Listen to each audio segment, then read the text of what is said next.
മധ്യേ കല്യാണമുച്ഛിദ്യഗത്വാത് കുടിലക്രിയ പുനരാഗത്യ ചൗര്യേണ ഗൃഹീത്വാ താമിമാമയം. ദക്ഷന്റെ ദേഷ്യത്തിന്റെ ഒരു കാരണം അതാണ്. എന്റെ പുത്രിയെ ഞാൻ വിവാഹം ചെയ്തു കൊടുക്കാൻ നിശ്ചയിച്ചു, ഒരുക്കങ്ങളൊക്കെ ചെയ്തു, ആ സമയത്ത് വന്നില്ല, അങ്ങനെ വിവാഹം അപ്പം നടത്തിയില്ല. പിന്നീട് ഈ സതി തപസ് ചെയ്യുന്ന തപോഭൂമിയിൽ ആശ്രമത്തിലെത്തിയിട്ട് അവിടുന്ന് കൈപിടിച്ചു കൊണ്ടുപോവുകയും ചെയ്തു. അത് ഒരു ചോര സ്വഭാവമാണ്. നമ്മളൊരു സംഗതി കൊടുക്കാന്ന് പറയുമ്പോൾ വേണ്ട, പിന്നെയോ നമ്മളെ കാണാതെ അത് എടുത്തുകൊണ്ട് പോവുക, അതിനെ മോഷണം എന്നല്ലേ പറയുക.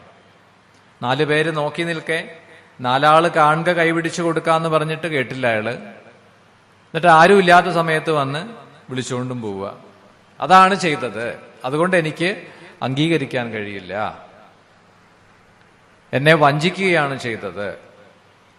ഇനി ബാക്കി എല്ലാവരും പറഞ്ഞപ്പോൾ ഞാൻ എൻ്റെ മകളെ വിവാഹം ചെയ്ത ആളെയും കാണാൻ വേണ്ടി പോയി. പക്ഷെ എനിക്ക് അപ്പോഴും അവിടെ എനിക്ക് പ്രവേശനം കിട്ടിയില്ല, എന്നെ അപമാനിച്ച് മടക്കി അയക്കുകയാണ് ചെയ്തത്. അപ്പൊ എനിക്ക് എൻ്റെ മകളെയും എനിക്ക് കാണണമെന്നില്ല, മകളെ വിവാഹം ചെയ്ത ആ മഹാദേവനെയും ശിവനെയും കാണണമെന്നില്ല.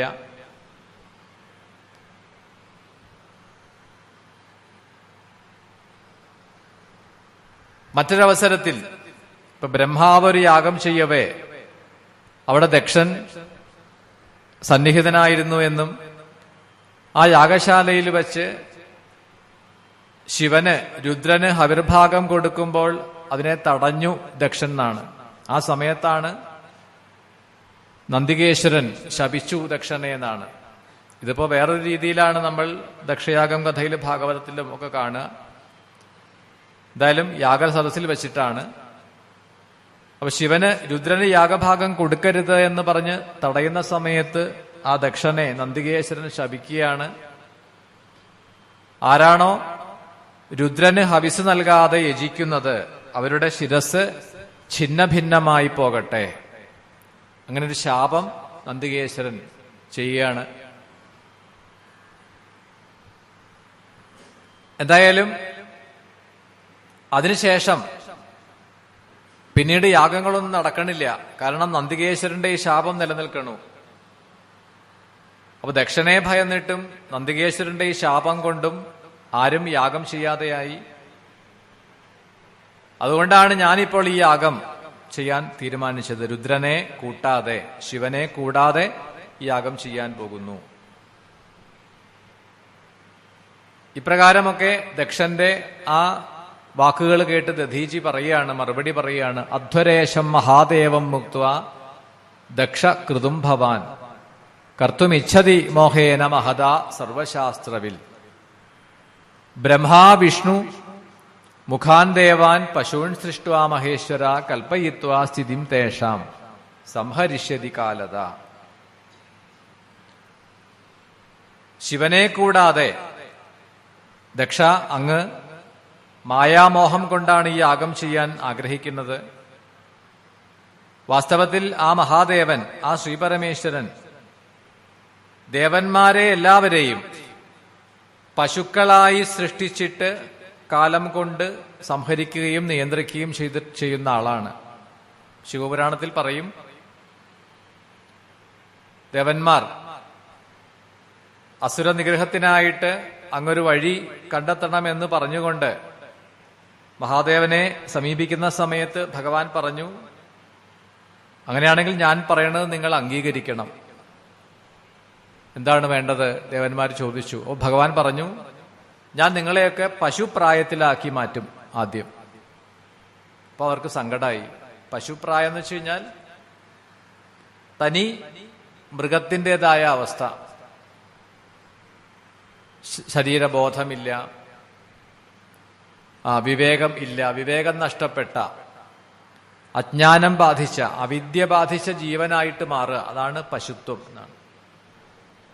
ഒടുവിൽ ദേവന്മാർക്ക് അത് അംഗീകരിക്കേണ്ടി വന്നു. അങ്ങനെയാണ് അവിടെ ഭഗവാൻ ദേവന്മാരെയൊക്കെ പശുക്കളാവട്ടെ എന്ന് കൽപ്പിച്ചിട്ട് ഇനി അതിൽ നിന്നും മോചനത്തിനായിട്ട് അതാണ് അവർക്കൊരു ജ്ഞാനം പകർന്നു കൊടുക്കുന്നത്. പാശുപദം, ഈ പശുഭാവത്തിൽ നിന്നും ജീവനെ കരകയറ്റാൻ വേണ്ടിയിട്ട് കൊടുത്ത ആ മന്ത്ര ഉപദേശം അല്ലെങ്കിൽ ഉപായം. അതാണ് പാശുപതം.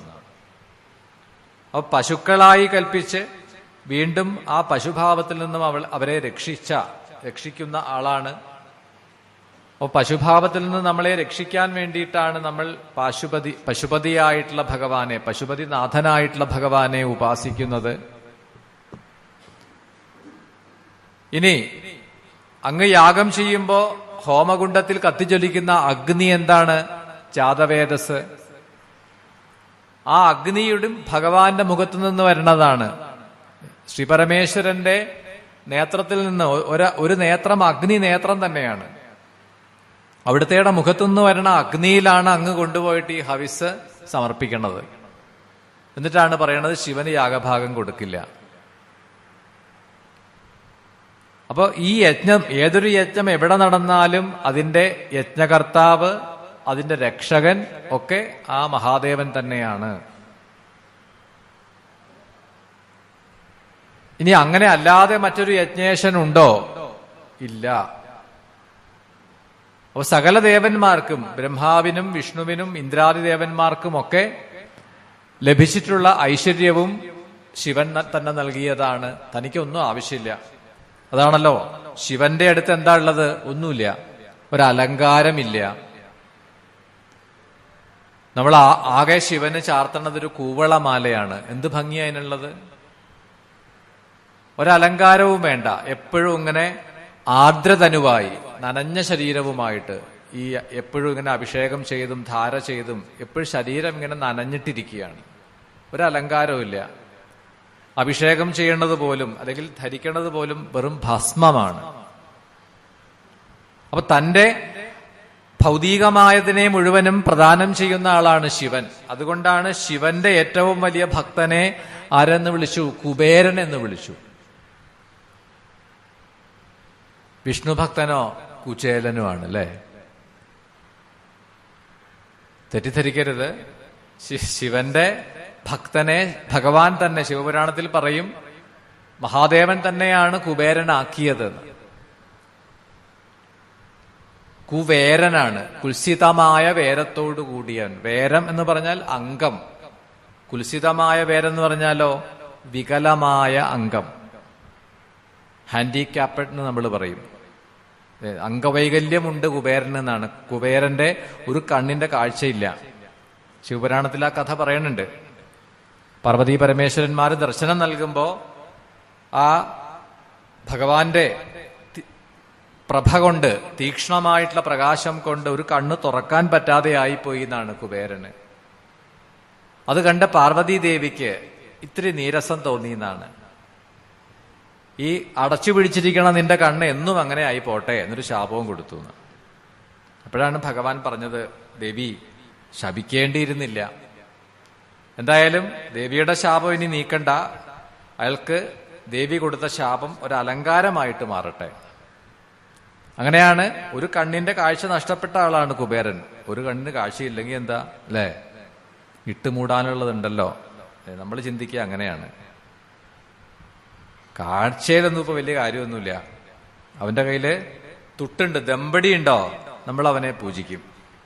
അപ്പൊ എന്തായാലും ഏറ്റവും വലിയ ശിവഭക്തനാണ് കുബേരൻ. ആ കുബേരനെ കുബേരനാക്കിയത്, നിധികളുടെ അധീശത്വം നൽകി നിധികളുടെ മാറ്റിയത് ശിവനാണ്. വിഷ്ണുവിന് പോലും സുദർശന ചക്രത്തെ പ്രദാനം ചെയ്തത് ശിവനാണ്. ജീവനെ പശുപ്രായത്തിൽ നിന്നും ഉദ്ധരിക്കുന്നത് ശിവനാണ്. പാശുപതം എന്ന വ്രതം കൊണ്ട്, പാശുപതം എന്ന മന്ത്രം ഉപാസിച്ചുകൊണ്ട് നമ്മളൊക്കെ അതിൽ നിന്ന് മോചനം നേടാൻ വേണ്ടിയിട്ട് ആശ്രയിക്കുന്നതും ശിവനെയാണ്. ശിവൻ വസിക്കുന്നത് ശ്മശാനത്തിലാണ്. എന്താ ഈ ശ്മശാനം? ജീവിതത്തിന്റെ അവസാന ഘട്ടമാണ്. നമ്മളൊക്കെ ഒടുവിൽ എത്തിച്ചേരേണ്ട ഇടമാണ് ശ്മശാനം എന്ന് പറയുന്നത്. അതുവഴിയല്ലാതെ നമുക്ക് പോവാൻ വേറെ വഴിയില്ല. ചില ഓഡിറ്റോറിയങ്ങൾക്കൊക്കെ ആകെ ഒറ്റ വാതിലേ ഉണ്ടാവുള്ളൂ, അല്ലേ? അകത്തു വരാനും പുറത്തു പോവാനും ആ വഴി കൂടിയേ പോകാൻ പറ്റൂ. ജീവിതത്തിൽ ഒടുവിൽ നമ്മളെല്ലാവരും നിശ്ചയമായും എത്തിച്ചേരുമെന്ന് ഉറപ്പുള്ള ഇടം, ഒരേ ഒരു ഇടം ശ്മശാനാണ്. മറ്റെല്ലായിടത്തും നമ്മൾ എല്ലാവരും പോകണമെന്നില്ല.